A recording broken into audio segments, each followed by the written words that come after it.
KaraokeBooks. Little Women. Louisa May Alcott. Audiobook. Chapter 5. Being Neighborly. "What in the world are you going to do now, Joe?" asked Meg one snowy afternoon, as her sister came tramping through the hall, in rubber boots, old sack, and hood, with a broom in one hand and a shovel in the other. "Going out for exercise," answered Joe with a mischievous twinkle in her eyes. "I should think 2 long walks this morning would have been enough. It's cold and dull out, and I advise you to stay warm and dry by the fire, as I do," said Meg with a shiver. "Never take advice. Can't keep still all day, and not being a pussycat, I don't like to doze by the fire. I like adventures, and I'm going to find some." Meg went back to toast her feet and read Ivanhoe, and Joe began to dig paths with great energy. The snow was light, and with her broom she soon swept a path all round the garden, for Beth to walk in when the sun came out and the invalid dolls needed air. Now, the garden separated the Marches' house from that of Mr. Lawrence. Both stood in a suburb of the city, which was still country-like, with groves and lawns, large gardens, and quiet streets. A low hedge parted the two estates. On one side was an old, brown house, looking rather bare and shabby, robbed of the vines that in summer covered its walls and the flowers, which then surrounded it. On the other side was a stately stone mansion, plainly betokening every sort of comfort and luxury, from the big coach house and well-kept grounds to the conservatory and the glimpses of lovely things one caught between the rich curtains. Yet it seemed a lonely, lifeless sort of house, for no children frolicked on the lawn, no motherly face ever smiled at the windows, and few people went in and out, except the old gentleman and his grandson. To Joe's lively fancy, this fine house seemed a kind of enchanted palace, full of splendors and delights which no one enjoyed. She had long wanted to behold these hidden glories, and to know the Lawrence boy, who looked as if he would like to be known, if he only knew how to begin. Since the party, she had been more eager than ever, and had planned many ways of making friends with him, but he had not been seen lately, and Joe began to think he had gone away, when she one day spied a brown face at an upper window, looking wistfully down into their garden, where Beth and Amy were snowballing one another. "That boy is suffering for society and fun," she said to herself. "His grandpa does not know what's good for him, and keeps him shut up all alone. He needs a party of jolly boys to play with, or somebody young and lively. I've a great mind to go over and tell the old gentleman so." The idea amused Joe, who liked to do daring things and was always scandalizing Meg by her queer performances. The plan of "going over" was not forgotten. And when the snowy afternoon came, Joe resolved to try what could be done. She saw Mr. Lawrence drive off, and then sallied out to dig her way down to the hedge, where she paused and took a survey. All quiet, curtains down at the lower windows, servants out of sight, and nothing human visible but a curly black head leaning on a thin hand at the upper window. "There he is," thought Joe, "poor boy. All alone and sick this dismal day. It's a shame. I'll toss up a snowball and make him look out, and then say a kind word to him." Up went a handful of soft snow, and the head turned at once, showing a face which lost its listless look in a minute, as the big eyes brightened and the mouth began to smile. Joe nodded and laughed, and flourished her broom as she called out, "How do you do? Are you sick?" Laurie opened the window, and croaked out as hoarsely as a raven, "Better, thank you. I've had a bad cold, and been shut up a week. I'm sorry. What do you amuse yourself with?" "Nothing. It's dull as tombs up here." "Don't you read?" "Not much. They won't let me." "Can't somebody read to you?" "Grandpa does sometimes, but my books don't interest him, and I hate to ask Brooke all the time." "Have someone come and see you then." "There isn't anyone I'd like to see. Boys make such a row, and my head is weak. Isn't there some nice girl who'd read and amuse you?" "Girls are quiet and like to play nurse." "Don't know any." "You know us," began Joe, then laughed and stopped. So I do. Will you come, please? Cried Laurie. I'm not quiet and nice, but I'll come, if mother will let me. I'll go ask her.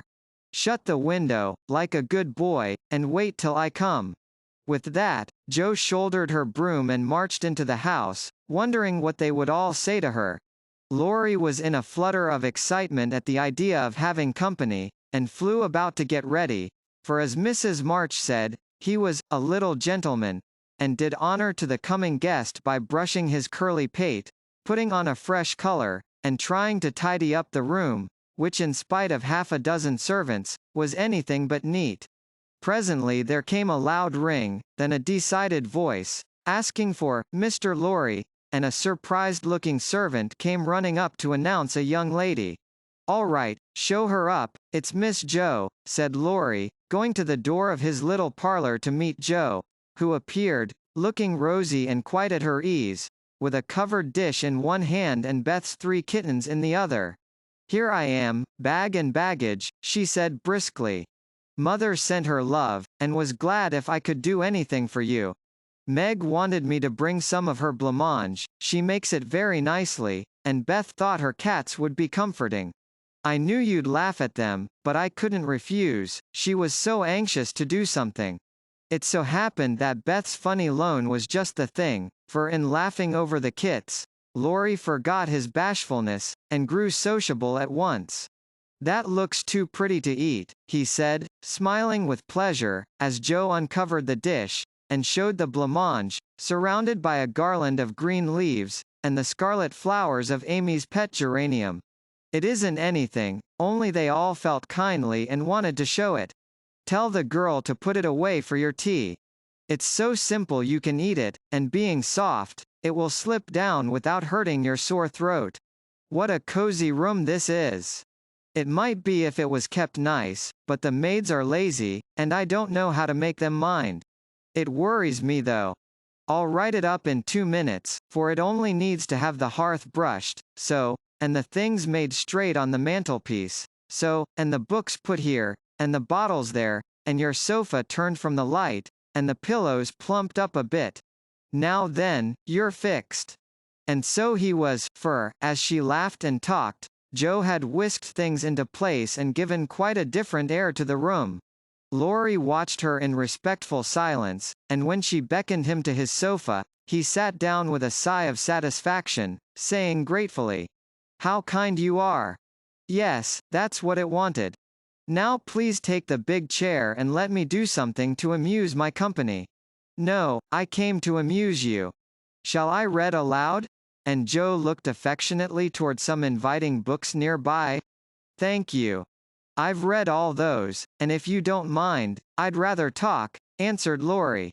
"Not a bit. I'll talk all day if you'll only set me going. Beth says I never know when to stop." "Is Beth the rosy one, who stays at home good deal and sometimes goes out with a little basket?" asked Laurie with interest. "Yes, that's Beth. She's my girl, and a regular good one she is, too. The pretty one is Meg, and the curly-haired one is Amy, I believe? How did you find that out?" Laurie colored up, but answered frankly, "Why, you see I often hear you calling to one another, and when I'm alone up here, I can't help looking over at your house, you always seem to be having such good times. I beg your pardon for being so rude, but sometimes you forget to put down the curtain at the window where the flowers are. And when the lamps are lighted, it's like looking at a picture to see the fire, and you all around the table with your mother. Her face is right opposite, and it looks so sweet behind the flowers, I can't help watching it. I haven't got any mother, you know." And Laurie poked the fire to hide a little twitching of the lips that he could not control. The solitary, hungry look in his eyes went straight to Jo's warm heart. She had been so simply taught that there was no nonsense in her head, and at 15 she was as innocent and frank as any child. Laurie was sick and lonely, and feeling how rich she was in home and happiness, she gladly tried to share it with him. Her face was very friendly and her sharp voice unusually gentle as she said, "We'll never draw that curtain any more, and I give you leave to look as much as you like.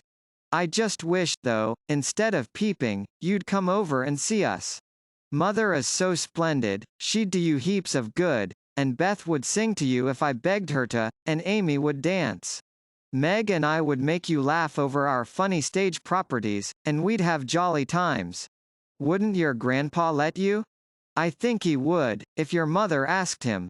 He's very kind, though he does not look so, and he lets me do what I like, pretty much, only he's afraid I might be a bother to strangers, began Laurie, brightening more and more.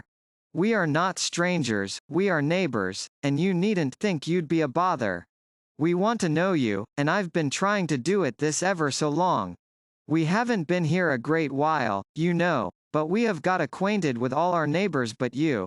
You see, Grandpa lives among his books, and doesn't mind much what happens outside. Mr. Brooke, my tutor, doesn't stay here, you know, and I have no one to go about with me, so I just stop at home and get on as I can. That's bad. You ought to make an effort and go visiting everywhere you are asked.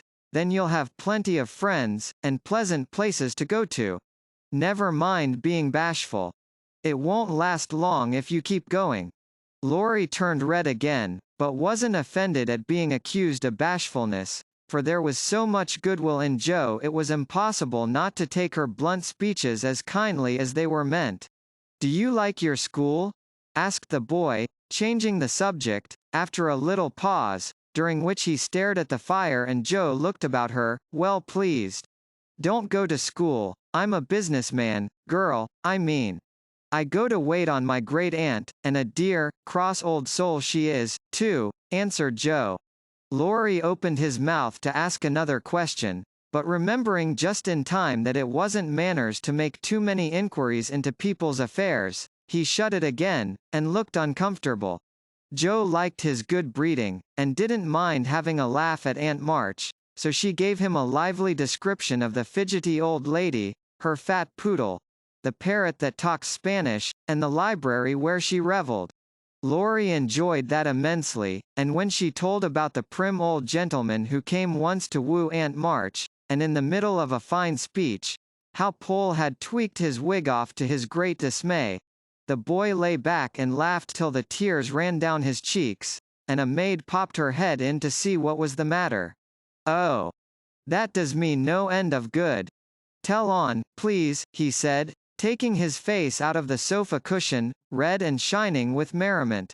Much elated with her success, Jo did tell on, all about their plays and plans, their hopes and fears for father, and the most interesting events of the little world in which the sisters lived.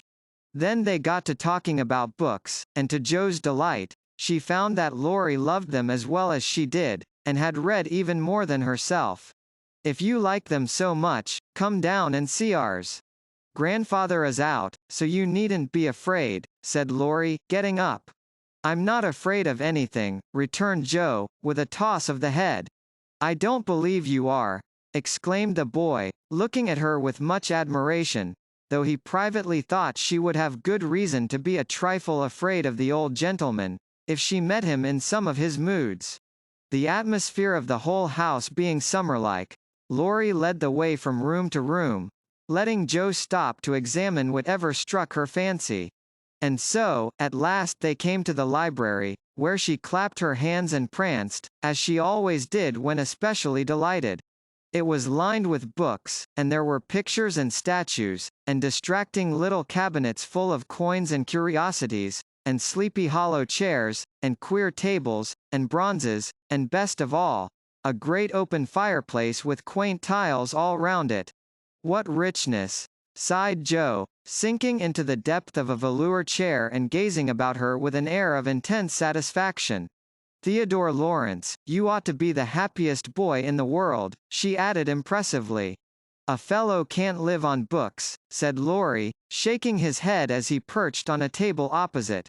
Before he could more, a bell rang, and Jo flew up, exclaiming with alarm, "Mercy me! It's your grandpa." "Well, what if it is? You are not afraid of anything, you know," returned the boy, looking wicked. "I think I am a little bit afraid of him, but I don't know why I should be. Marmee said I might come, and I don't think you're any the worse for it, said Jo, composing herself, though she kept her eyes on the door. I'm a great deal better for it, and ever so much obliged. I'm only afraid you are very tired of talking to me. It was so pleasant, I couldn't bear to stop, said Laurie gratefully. The doctor to see you, sir, and the maid beckoned as she spoke. Would you mind if I left you for a minute? I suppose I must see him, said Laurie. Don't mind me. I'm happy as a cricket here, answered Jo. Laurie went away, and his guest amused herself in her own way. She was standing before a fine portrait of the old gentleman when the door opened again, and without turning, she said decidedly, I'm sure now that I shouldn't be afraid of him, for he's got kind eyes, though his mouth is grim, and he looks as if he had a tremendous will of his own. He isn't as handsome as my grandfather, but I like him. Thank you, ma'am, said a gruff voice behind her, and there, to her great dismay, stood old Mr. Lawrence. Poor Jo blushed till she couldn't blush any redder, and her heart began to beat uncomfortably fast as she thought what she had said. For a minute a wild desire to run away possessed her, but that was cowardly, and the girls would laugh at her, so she resolved to stay and get out of the scrape as she could. A second look showed her that the living eyes, under the bushy eyebrows, were kinder even than the painted ones, and there was a sly twinkle in them, which lessened her fear a good deal. The gruff voice was gruffer than ever, as the old gentleman said abruptly, after the dreadful pause, so you're not afraid of me, hey? Not much, sir. And you don't think me as handsome as your grandfather? Not quite, sir. And I've got a tremendous will, have I? I only said I thought so. But you like me in spite of it? Yes, I do, sir. That answer pleased the old gentleman. He gave a short laugh, shook hands with her, and, putting his finger under her chin, turned up her face, examined it gravely, and let it go, saying with a nod, You've got your grandfather's spirit, if you haven't his face. He was a fine man, my dear, but what is better, he was a brave and an honest one, and I was proud to be his friend. Thank you, sir, and Jo was quite comfortable after that, for it suited her exactly. What have you been doing to this boy of mine, hey? Was the next question, sharply put. Only trying to be neighborly, sir. And Jo told how her visit came about. You think he needs cheering up a bit, do you? Yes, sir, he seems a little lonely, and young folks would do him good perhaps. We are only girls, but we should be glad to help if we could, for we don't forget the splendid Christmas present you sent us, said Jo eagerly. Tut, tut, tut. That was the boy's affair. How is the poor woman? Doing nicely, sir. And off went Jo, talking very fast, as she told all about the Hummels, in whom her mother had interested richer friends than they were. Just her father's way of doing good. I shall come and see your mother some fine day. Tell her so. There's the tea bell, we have it early on the boy's account. Come down and go on being neighborly. If you'd like to have me, sir. Shouldn't ask you, if I didn't. And Mr. Lawrence offered her his arm with old-fashioned courtesy. What would Meg say to this? Thought Jo, as she was marched away, while her eyes danced with fun as she imagined herself telling the story at home. Hey! Why, what the dickens has come to the fellow? Said the old gentleman, as Laurie came running downstairs and brought up with a start of surprise at the astounding sight of Jo arm in arm with his redoubtable grandfather. I didn't know you'd come, sir, he began, as Jo gave him a triumphant little glance. That's evident, by the way you rack it downstairs. Come to your tea, sir, and behave like a gentleman. And having pulled the boy's hair by way of a caress, Mr. Lawrence walked on, while Laurie went through a series of comic evolutions behind their backs, which nearly produced an explosion of laughter from Jo. The old gentleman did not say much as he drank his 4 cups of tea, but he watched the young people, who soon chatted away like old friends, and the change in his grandson did not escape him. There was color, light, and life in the boy's face now, vivacity in his manner, and genuine merriment in his laugh. She's right, the lad is lonely. I'll see what these little girls can do for him, thought Mr. Lawrence, as he looked and listened. He liked Jo, for her odd, blunt ways suited him, and she seemed to understand the boy almost as well as if she had been one herself. If the Lawrences had been what Jo called prim and poky, she would not have got on at all, for such people always made her shy and awkward. But finding them free and easy, she was so herself, and made a good impression. When they rose she proposed to go, but Laurie said he had something more to show her, and took her away to the conservatory, which had been lighted for her benefit. It seemed quite fairy-like to Jo, as she went up and down the walks, enjoying the blooming walls on either side, the soft light, the damp sweet air, and the wonderful vines and trees that hung about her, while her new friend cut the finest flowers till his hands were full. Then he tied them up, saying, with the happy look Jo liked to see, "Please give these to your mother, and tell her I like the medicine she sent me very much." They found Mr. Lawrence standing before the fire in the great drawing-room, but Jo's attention was entirely absorbed by a grand piano, which stood open. "Do you play?" she asked, turning to Laurie with a respectful expression. "Sometimes," he answered modestly. "Please do now. I want to hear it, so I can tell Beth." "Won't you first?" "Don't know how. Too stupid to learn, but I love music dearly." So Laurie played and Jo listened, with her nose luxuriously buried in heliotrope and tea roses. Her respect and regard for the Lawrence boy increased very much, for he played remarkably well and didn't put on any airs. She wished Beth could hear him, but she did not say so, only praised him till he was quite abashed, and his grandfather came to his rescue. That will do, young lady. Too many sugarplums are not good for him. His music isn't bad, but I hope he will do as well in more important things. Going? Well, I'm much obliged to you, and I hope you'll come again. My respects to your mother. Good night, Dr. Jo." He shook hands kindly, but looked as if something did not please him.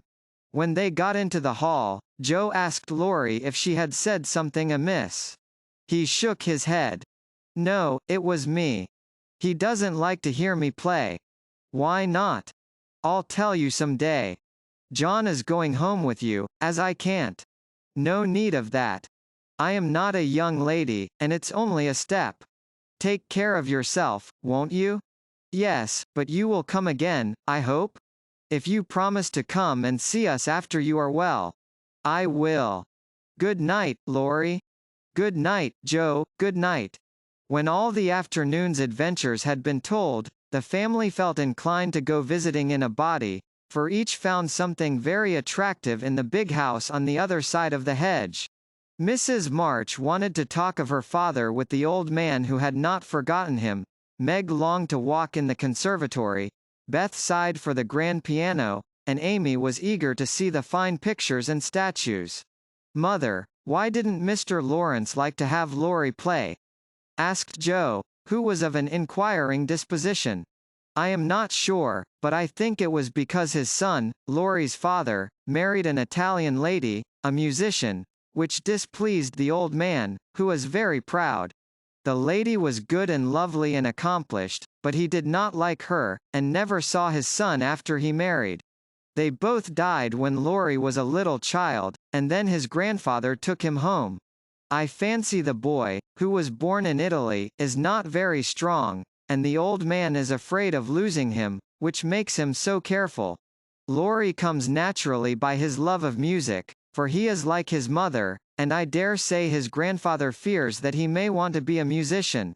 At any rate, his skill reminds him of the woman he did not like, and so he glowered, as Jo said.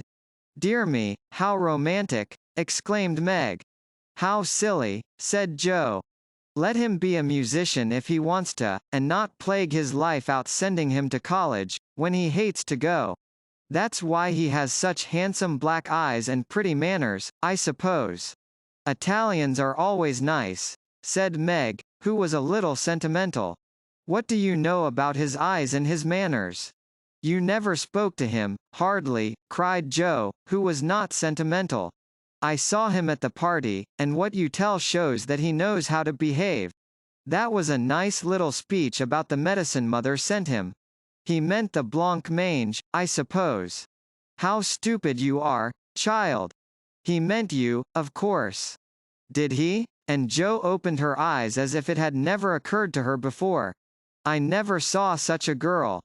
You don't know a compliment when you get it, said Meg, with the air of a young lady who knew all about the matter. I think they are great nonsense, and I'll thank you not to be silly and spoil my fun. Laurie's a nice boy and I like him, and I won't have any sentimental stuff about compliments and such rubbish. We'll all be good to him because he hasn't got any mother, and he may come over and see us, mayn't he, Marmee? Yes, Joe, your little friend is very welcome, and I hope Meg will remember that children should be children as long as they can. I don't call myself a child, and I'm not in my teens yet, observed Amy. What do you say, Beth? I was thinking about our Pilgrim's Progress, answered Beth, who had not heard a word. How we got out of the slough and through the wicket gate by resolving to be good, and up the steep hill by trying, and that maybe the house over there, full of splendid things, is going to be our palace beautiful.